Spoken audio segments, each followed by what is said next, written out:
Hello students, हमारा कक्षा 11 में तत्वों के वर्गीकरण का अध्याय चल रहा था। अब इसमें अपन पिछले वीडियो में अपन आयनन विभव के बारे में पढ़ रहे थे। तो आज का हमारा जो टॉपिक है वो भी आयनन विभव से संबंधित है। तो आज का टॉपिक है आपका आयनन विभव के अनुप्रयोग। आयनन विभव के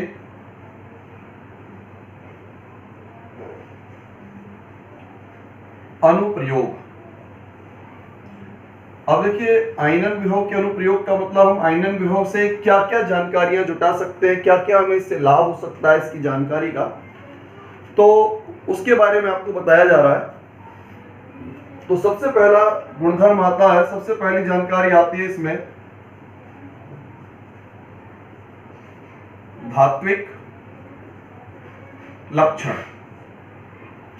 देखिए, धातुओं का गुणधर्म होता है इलेक्ट्रॉन त्यागना। धातुएं जो है इलेक्ट्रॉन त्यागने के गुणधर्म को प्रदर्शित करती हैं। और यदि किसी धातु के लिए आयनन विभव का मान कम है तो धातु के लिए इलेक्ट्रॉन त्यागना अपेक्षाकृत आसान हो जाता है।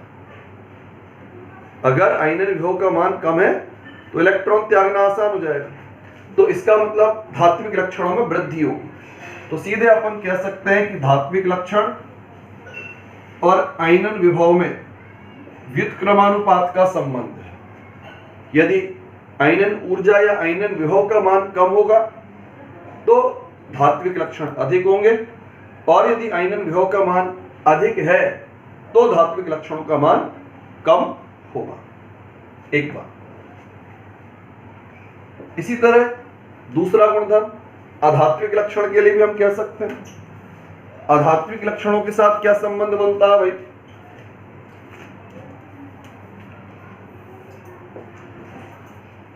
अधात्विक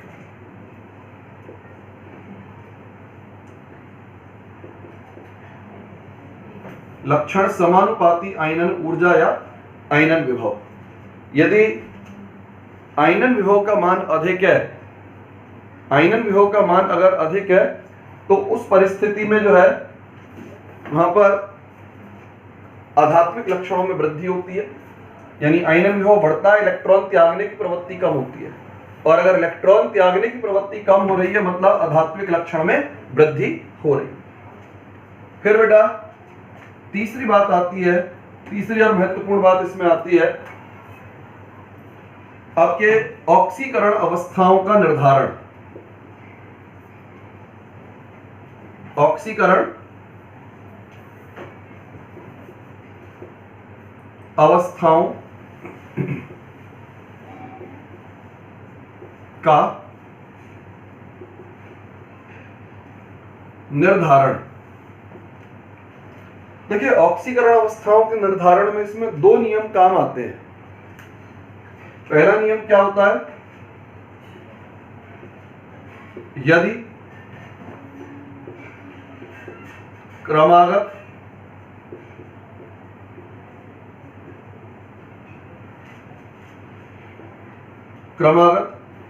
आयनन ऊर्जाओं का अंतर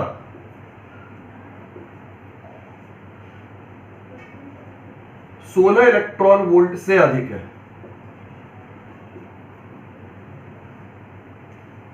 अगर क्रमागत आयनन ऊर्जाओं का अंतर 16 इलेक्ट्रॉन वोल्ट से अधिक है तो निम्न अवस्था स्थायी होगी। निम्न अवस्था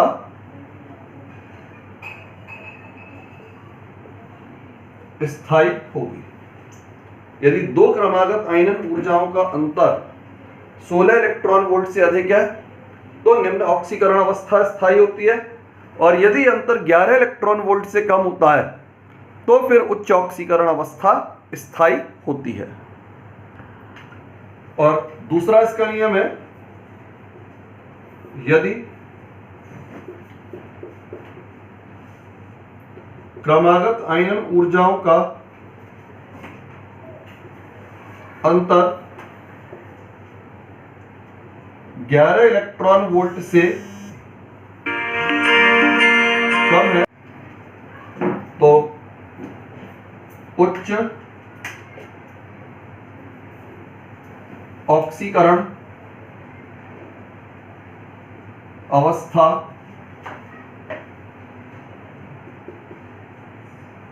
स्थायी होगी। तो ये आपका एक मुख्य नियम है। ऑक्सीकरण अवस्थाओं के निर्धारण में जो है आयनन विभव का एक मुख्य योगदान होता है। अगर किसी तत्व के लिए दो क्रमागत आयनन ऊर्जाओं का अंतर 16 इलेक्ट्रॉन वोल्ट से अधिक है तो निश्चित रूप से उसकी निम्न ऑक्सीकरण अवस्था स्थायी होती है। उसका कारण होता है कि अधिक ऊर्जा के द्वारा इलेक्ट्रॉन को निकालने में, मतलब अधिक ऊर्जा की उपलब्धता जो होती है वो आसानी से संभव नहीं हो पाती। ऊर्जा की अधिक मात्रा सरलता से उपलब्ध नहीं हो पाती है। इसके कारण से जो है उस अवस्था में दूसरा इलेक्ट्रॉन नहीं निकलेगा, केवल एक ही इलेक्ट्रॉन निकलता। जैसे में आप देखें, एक तो है सोडियम। सोडियम के लिए IE सेकेंड और IE फर्स्ट, इनका ये अंतर जो है 42.5 इलेक्ट्रॉन वोल्ट होता है। 42.5 इलेक्ट्रॉन वोल्ट मतलब 16 इलेक्ट्रॉन वोल्ट की तुलना में बहुत ज्यादा। और जब ये अंतर बहुत ज्यादा होगा तो निम्न ऑक्सीकरण अवस्था यानी +1 ऑक्सीकरण अवस्था स्थायी होगी और +2 अवस्था नहीं बनेगी। यानी Na+ बनेगा लेकिन Na2+ नहीं बनेगा। तो इसी तरह आपका मैग्नीशियम में IE सेकेंड और IE फर्स्ट यानी द्वितीय आयनन ऊर्जा का मान और प्रथम आयनन ऊर्जा का मान, दोनों आयनन ऊर्जाओं के अंतर का मान 7.4 इलेक्ट्रॉन वोल्ट है। यानी अंतर काफी कम है और कम ऊर्जा सरलता से उपलब्ध हो जाती है। तो जब ये अंतर 11 इलेक्ट्रॉन वोल्ट की तुलना में कम आएगा तो उस अवस्था में ऊर्जा सरलता से उपलब्ध होगी, यानी उच्च ऑक्सीकरण अवस्था स्थायी होगी। Mg+ संभव नहीं होगा, Mg2+ संभव होगा। कारण जहां पर अंतर 11 इलेक्ट्रॉन वोल्ट से कम का होता है, जहां अंतर 11 इलेक्ट्रॉन वोल्ट से कम का होता है वहां पर उच्च अवस्था स्थायी, जैसा कि आपका मैग्नीशियम में देख रहे हैं। और जहां यह अंतर 16 इलेक्ट्रॉन वोल्ट से ज्यादा होता है वहां निम्न ऑक्सीकरण अवस्था स्थायी होती है, जैसा कि आप अपन यहां पर सोडियम में देख पा रहे हैं। अब बेटा इसके बाद में इसका अगला अनुप्रयोग आता है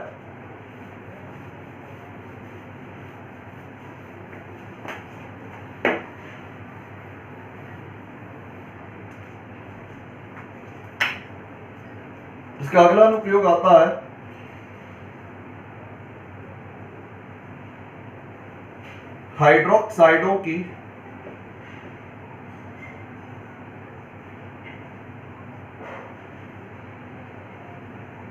प्रकृति का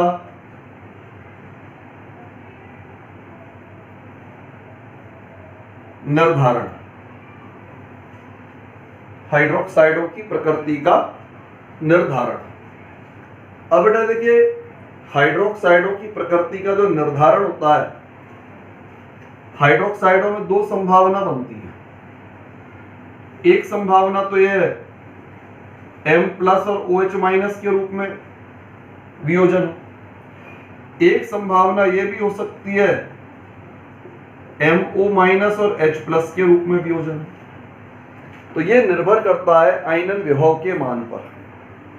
अब जैसे एक पदार्थ है हमारा NaOH। अब NaOH में सोडियम के आयनन विभव का मान, सोडियम का आयनन विभव हाइड्रोजन के आयनन विभव की तुलना में काफी कम है।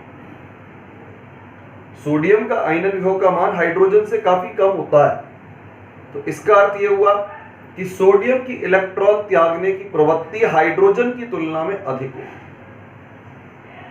सोडियम की इलेक्ट्रॉन त्यागने की जो प्रवृत्ति होगी वो आपके हाइड्रोजन की तुलना में अधिक होगी, और ऐसी स्थिति में Na+ और OH- का निर्माण, Na+ बनेगा, OH- बनेगा, और जब भी कोई पदार्थ OH- को त्यागता है तो उस अवस्था में प्रकृति हो जाती है क्षारीय प्रकृति। NaOH की क्षारीय प्रकृति को हम आयनन विभव के माध्यम से समझा सकते हैं। H की तुलना में सोडियम का आयनन विभव कम है, और आयनन विभव कम होने के कारण से सोडियम में इलेक्ट्रॉन त्यागने का गुणधर्म ज्यादा होगा, यानी सोडियम सरलता से इलेक्ट्रॉन छोड़ देगा, Na+ में चेंज होगा और OH- आयन मुक्त होगा, और OH- मुक्त होने का अर्थ हुआ प्रकृति क्षारीय होगी। फिर एक अन्य उदाहरण HOCl हाइपोक्लोरस अम्ल, इसका नाम होता है हाइपोक्लोरस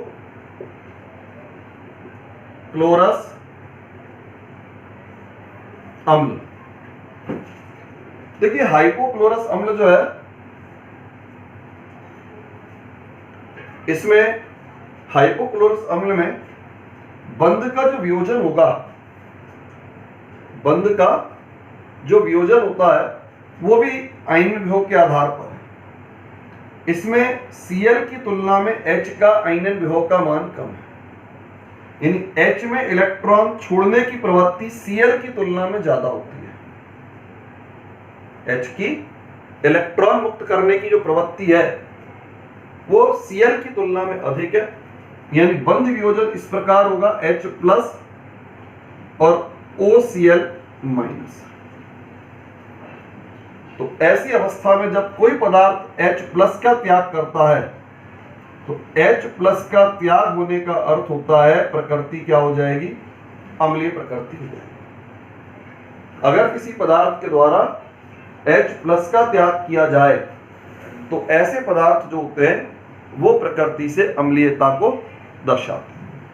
तो इस तरह हाइड्रोक्साइडों की प्रकृति का जो निर्धारण किया जाता है वो भी आयनन विभव के आधार पर किया गया। Na का आयनन विभव कम, तो Na इलेक्ट्रॉन छोड़ेगा, Na+ बनाएगा, OH- मुक्त होगा, प्रकृति क्षारीय। H का आयनन विभव कम, तो H इलेक्ट्रॉन छोड़ेगा, H+ बनेगा, OCl- बनेगा, और अगर पदार्थ H+ को त्यागेगा, अगर पदार्थ H+ को त्यागेगा तो प्रकृति क्या हो जाएगी, अम्लीय प्रकृति हो जाती है। तो इस तरह से हम आयनन विभव के अनुप्रयोगों को देख सकते हैं। आयनन विभव के अनुप्रयोग मतलब आयनन विभव की जानकारी के माध्यम से कई सारे प्रश्नों का हल निकाल सकते हैं।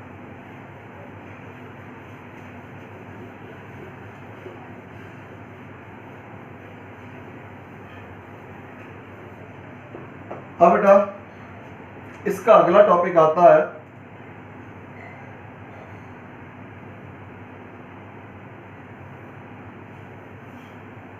इलेक्ट्रॉन लब्धि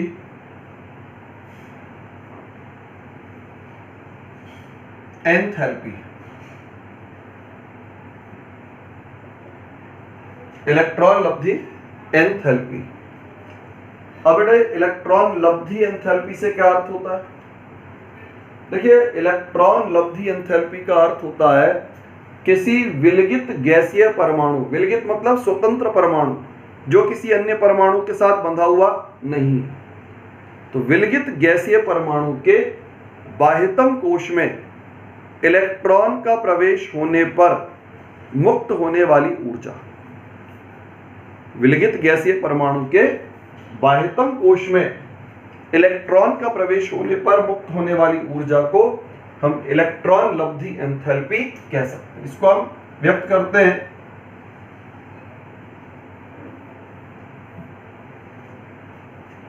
इसके द्वारा।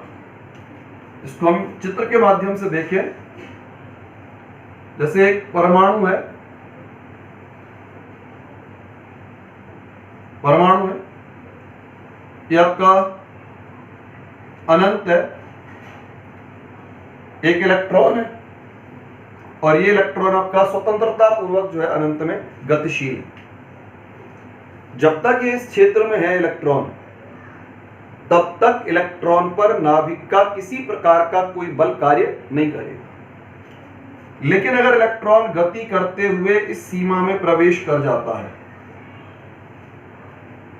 अगर इलेक्ट्रॉन गति करते हुए इस सीमा में प्रवेश कर जाता है तो नाभिक उसे अपनी ओर आकर्षित करेगा। इलेक्ट्रॉन को नाभिक के द्वारा अपनी ओर आकर्षित किया जाएगा।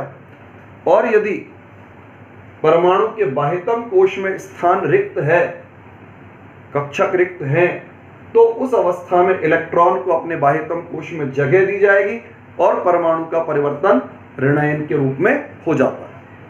तो चूंकि इलेक्ट्रॉन जब अंदर की ओर आ जाता है तो इलेक्ट्रॉन के ऊपर नाभिक अपने आकर्षण बल का प्रयोग करता है, और जब भी आकर्षण बल कार्य करेगा तो सदैव ऊर्जा मुक्त होगी। ऊष्माक्षेपी प्रक्रम होता है, और ऊष्माक्षेपी प्रक्रम का मतलब है चिन्ह का मान ऋणात्मक होगा।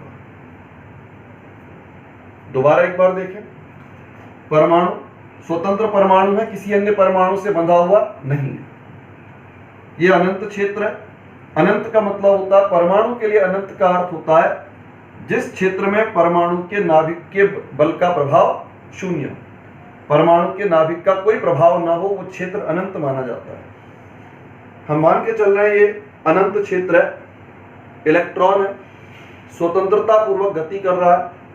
अब यदि इलेक्ट्रॉन गति करते हुए यदि इस क्षेत्र में प्रवेश कर जाता है तो परमाणु का नाभिक इलेक्ट्रॉन को अपनी ओर आकर्षित करेगा, और यदि इस परमाणु के बाह्यतम कोश में कोई रिक्त कक्षक उपलब्ध है, स्थान उपलब्ध है, तो यह इलेक्ट्रॉन परमाणु के बाह्यतम कोश में स्थान प्राप्त करेगा और परमाणु आपका ऋणायन में परिवर्तित हो जाता है।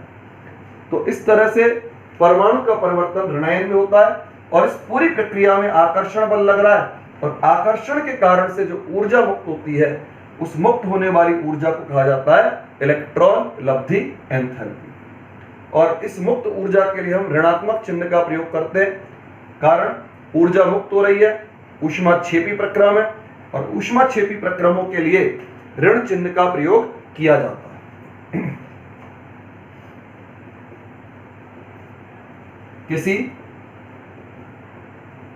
विलगित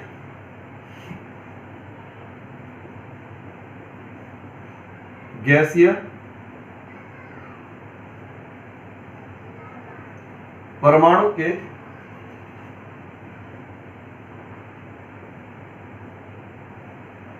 बाह्यतम कोश में, विलगित गैसीय परमाणु के बाह्यतम कोश में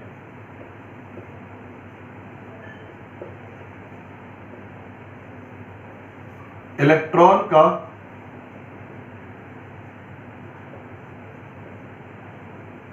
प्रवेश होने पर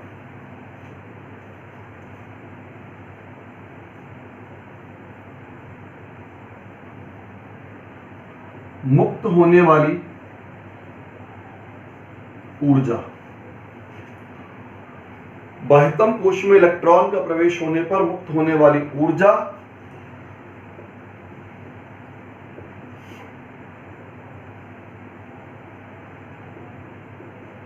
इलेक्ट्रॉन लब्धि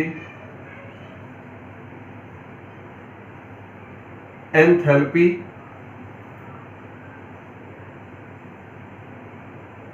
कहलाती है। मुक्त होने वाली ऊर्जा को इलेक्ट्रॉन लब्धि एंथैल्पी कहा जाता है। ये इलेक्ट्रॉन लब्धि एंथैल्पी, इसको अपन एक गणितीय समीकरण के रूप में यदि देखें, मान लीजिए परमाणु हमारा X है, अवस्था गैस है, इलेक्ट्रॉन, और जब ये इलेक्ट्रॉन प्रवेश करेगा तो परमाणु का ऋणायन में परिवर्तन होगा। चूंकि ये आकर्षण बल के प्रभाव से इलेक्ट्रॉन अंदर प्रवेश करता है, तो आकर्षण बल के प्रभाव से इलेक्ट्रॉन का प्रवेश हो रहा है, इसके कारण से सदैव ऊर्जा मुक्त होगी। और ये जो ऊर्जा निकलती है, इस निकलने वाली ऊर्जा को हम नाम देते हैं इलेक्ट्रॉन लब्धि एंथैल्पी, और इसका चिन्ह होता है यहां पर ऋणात्मक। कारण एक ऊष्माक्षेपी प्रक्रम है। ऊष्माक्षेपी प्रक्रम कैसा भी है, कोई भी ऊष्माक्षेपी प्रक्रिया में ऊर्जा मुक्त हो रही है उसे सदैव ऊष्मागतिकी के अनुसार ऋण चिन्ह के द्वारा ही व्यक्त किया जाता है। अब मान लीजिए ये तो एक इलेक्ट्रॉन के प्रवेश की बात थी। अब दूसरे इलेक्ट्रॉन का प्रवेश हो, पहला इलेक्ट्रॉन तो उदासीन परमाणु में जाएगा, पहला इलेक्ट्रॉन उदासीन परमाणु में जाता है, लेकिन दूसरा इलेक्ट्रॉन जो है सदैव ही ऋणायन के अंदर जाएगा। दूसरे इलेक्ट्रॉन का प्रवेश ऋणायन में होगा। तो जब ऋणायन में दूसरे इलेक्ट्रॉन का प्रवेश होगा तो इस पर माइनस चार्ज, इलेक्ट्रॉन पर माइनस चार्ज, तो माइनस चार्ज के मध्य में होगा प्रतिकर्षण का बल। तो प्रतिकर्षण बल के विरुद्ध इलेक्ट्रॉन का यदि प्रवेश कराना है तो इलेक्ट्रॉन अपने आप अंदर नहीं जा सकता। ऐसी अवस्था में आपको बाहर से ऊर्जा प्रदान करनी होगी, ऊर्जा देनी होगी, और यदि आप ऊर्जा देते हैं तो ये एक ऊष्मा शोषी प्रक्रम होता है, और ऊष्मा शोषी प्रक्रम की अवस्था में चिन्ह का मान धनात्मक हो जाता है। यदि हम दूसरे इलेक्ट्रॉन का प्रवेश चाहते हैं तो दूसरे इलेक्ट्रॉन का प्रवेश ऋणायन में होगा, दूसरे इलेक्ट्रॉन का प्रवेश ऋणायन में होगा, और जब दूसरा इलेक्ट्रॉन ऋणायन में प्रवेश करेगा तो स्वतः प्रवेश नहीं करेगा, उसे बाहर से ऊर्जा प्रदान करनी होगी। और जब बाहर से उसे ऊर्जा प्रदान की जाती है तो वह जो है इलेक्ट्रॉन ग्रहण करता है, ऋणायन में परिवर्तित होता है, और इस अवस्था में जो इलेक्ट्रॉन लब्धि एंथैल्पी होगी उसका चिन्ह जो है वो धनात्मक होता है। तो इस तरह प्रथम इलेक्ट्रॉन लब्धि एंथैल्पी सदैव ऋणात्मक और द्वितीय इलेक्ट्रॉन लब्धि एंथैल्पी सदैव धनात्मक प्रकृति की होती है। अब बेटा इसके बाद में आते हैं इलेक्ट्रॉन लब्धि को प्रभावित करने वाले कारक। इलेक्ट्रॉन लब्धि को प्रभावित करने वाले कारक